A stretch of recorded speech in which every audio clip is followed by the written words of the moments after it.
तो hi friends, आज हम लोग का नेक्स्ट टॉपिक है साइटोप्लाज्म। साइटोप्लाज्म क्या होता है? साइटोप्लाज्म, देखिए, साइटोप्लाज्म एक फ्लूइड होता है जो कि सेल के अंदर रहता है और प्लाज्मा मेम्ब्रेन के ठीक नीचे और सेल के अंदर ये लिक्विड फॉर्म में रहता है, जिसे हम लोग साइटोप्लाज्म कहते हैं।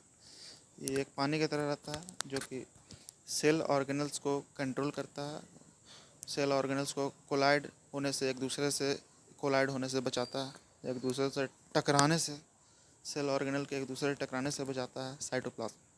तो cytoplasm is very necessary. In cytoplasm 9.8% of water are present.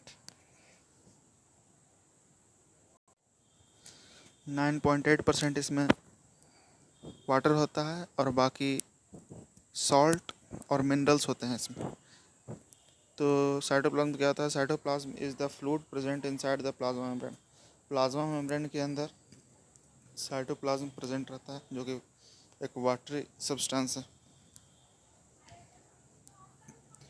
Cytoplasm many cells organelles are present for specific function for the cell. Cytoplasm में बहुत सारे सेल ऑर्गेनल्स रहते हैं जो कि सेल को डायरेक्शन देते हैं सेल के फॉर्मेशन में, और एक तरह से कंप्लीट सेल का फंक्शन को पूरा करता है cell organelles. Cell organelles is the key role in function of the cell. Cell organelle का की रोल होता है सेल्स के पूरे फंक्शन में। बिना सेल ऑर्गेनल के सेल नहीं बन सकता है। जिस तरह से बिना पब्लिक इलेक्शन नहीं हो सकता है, उसी तरीक़ा से बिना सेल ऑर्गेनल्स के सेल का फंक्शन नहीं हो सकता। In prokaryotic cell nuclear region is absent. Defined nuclear region is absent in prokaryotic cell, and in eukaryotic cell defined region is present. जैसा कि हम लोग जानते हैं कि प्रोकैरियोटिक सेल्स में न्यूक्लियर रीजन और न्यूक्लियर मेम्ब्रेन प्रेजेंट होता है।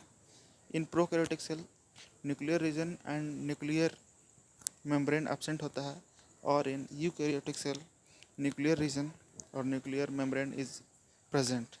हम लोग जानते हैं कि प्रोकैरियोटिक सेल में न्यूक्लियर रीजन नहीं होता है और यूकैरियोटिक सेल में न्यूक्लियर रीजन होता है।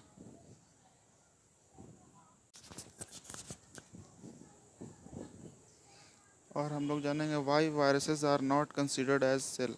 हम लोग वायरस को सेल क्यों नहीं कहते हैं? देखिए, सेल होने के लिए दो चीज़ ज़रूरी है। सेल होने के लिए दो बेसिक चीज़ ज़रूरी है, वो है रेस्पायरेशन प्रोसेस और न्यूक्लियस। जिसमें दोनों ये प्रेजेंट होता है, रेस्पायरेशन प्रोसेस और न्यूक्लियस, उसी को हम लोग सेल कहते हैं। लेकिन वायरस में क्या होता है? सेल, इस वायरस में न्यूक्लियस तो होता है, न्यूक्लियस में आरएनए ही प्रेजेंट होता है, लेकिन इसमें रेस्पायरेशन प्रोसेस नहीं होता है, जिसके चलते वायरस अगर शरीर के बाहर है तो एक नल लिविंग की तरह है, और जैसे ही शरीर में जाता है ये एक्टिव हो जाता है। तो बिना शरीर में गए वायरस एक्टिव नहीं हो सकता, जैसा कि कोरोना वायरस में भी यही है।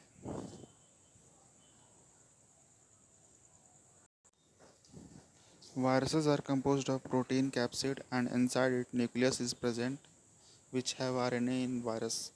Respiration process not occupied, that's why virus is not considered as a cell.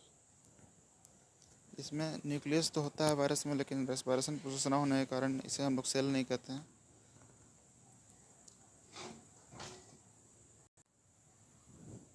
Outside body virus is non-living. When it enters in body, it starts behaving like living body, uses its body's cell machinery to multiply.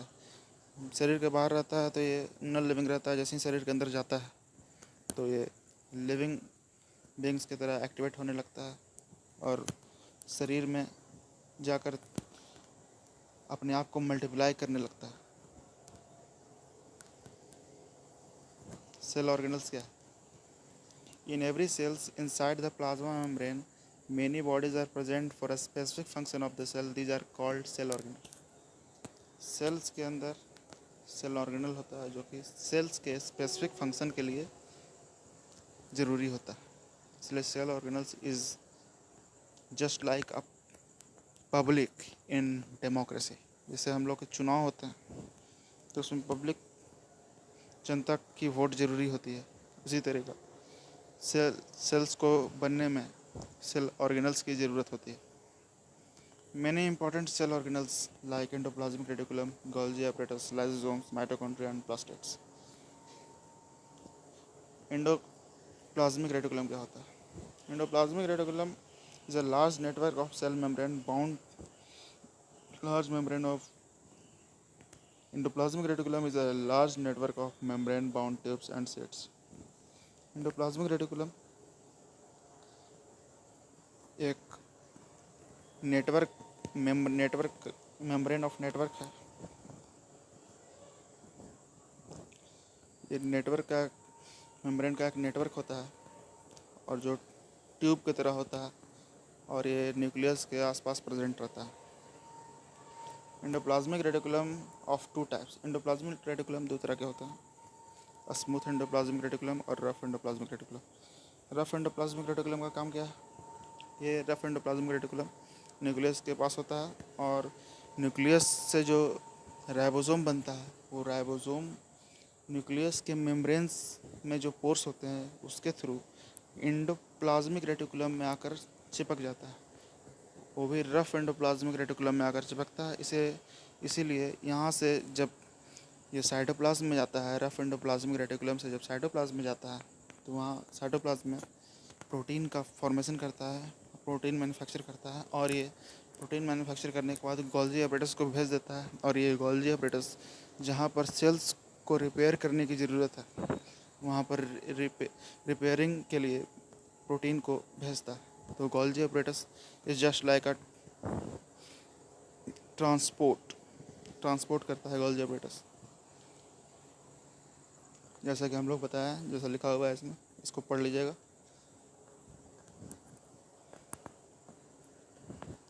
From rough endoplasmic reticulum ribosomes goes to cytoplasm. In cytoplasm ribosome manufacture protein and send to Golgi apparatus। जैसा कि मैंने बताया, Golgi apparatus provides protein to essential positions for cell repair.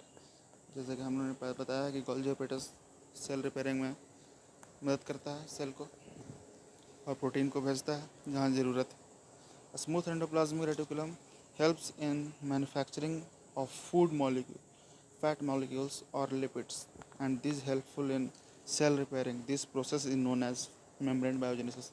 membrane biogenesis क्या होता है? जैसे rough endoplasmic reticulum और smooth endoplasmic reticulum दोनों मिलकर सेल रिपेयरिंग में पार्ट लेते हैं। सेल रिपेरेशन में रफ एंडोप्लाज्मिक रेटिकुलम और स्मूथ एंडोप्लाज्मिक रेटिकुलम का बहुत बड़ा इसमें हाथ है। स्मूथ एंडोप्लाज्मिक रेटिकुलम क्या बनाता है? ये फैट्स एंड लिपिड्स मॉलिक्यूल्स बनाते हैं जो कि सेल को बनाने में, सेल जो फट गया है उसको या सेल जो ख़राब हो गया है उसको रिपेयर करने में बहुत बड़ा इन लोगों का हाथ है, स्मूथ एंडोप्लाज्मिक रेटिकुलम और रफ एंडोप्लाज्मिक रेटिकुलम का। Smooth endoplasmic reticulum plays a crucial role in detoxifying many poisonous and drugs. अगर आप मान लो कि कोई जहर वगैरह खा लेते हैं तो स्मूथ एंडोप्लाज्मिक रेटिकुलम क्या करता है? स्मूथ एंडोप्लाज्मिक रेटिकुलम उसको डिटॉक्सिफाई करने का भी पावर रखता है भाई। ये इतना हेल्पफुल और इतना इम्पोर्टेंट है हमारे सेल्स में, इसलिए स्मूथ एंडोप्लाज्मिक रेटिकुलम को हमेशा हेल्दी रखने की कोशिश हमें करनी चाहिए। हमें ऐसे चीज़ खानी चाहिए जिसके वजह से ये पूरा स्मूथ एंडोप्लाज्मिक रेटिकुलम और पूरा सेल्स हेल्दी रहे। सेल्स हेल्दी रहेगा तो पूरा बॉडी हेल्दी रहेगा और हम लोग हेल्दी रहेंगे। Endoplasmic reticulum behaves like a channel between nucleus and cytoplasm. हाँ, जैसा कि हमने बताया कि न्यूक्लियस के पास ही एंडोप्लाज्मिक रेटिकुलम रहता है जो कि मटेरियल को न्यूक्लियस से साइटोप्लाज्म में अलाउ करता है और साइटोप्लाज्म को न्यूक्लियस में जाने का, मतलब कि एक तरह से चैनल की तरह काम करता है। कोई भी न्यूक्लियस में मटेरियल है उसको साइटोप्लाज्म में भेजना, कोई साइटोप्लाज्म में है उसको न्यूक्लियस में भेजना, ये कौन करता है? एंडोप्लाज्मिक रेटिकुलम करता है। और नेक्स्ट टॉपिक हम लोग आगे करेंगे और इसे देखकर कंप्लीट कीजिए और इससे जो समझ में आया है मैंने पूरी कोशिश की है समझाने के लिए।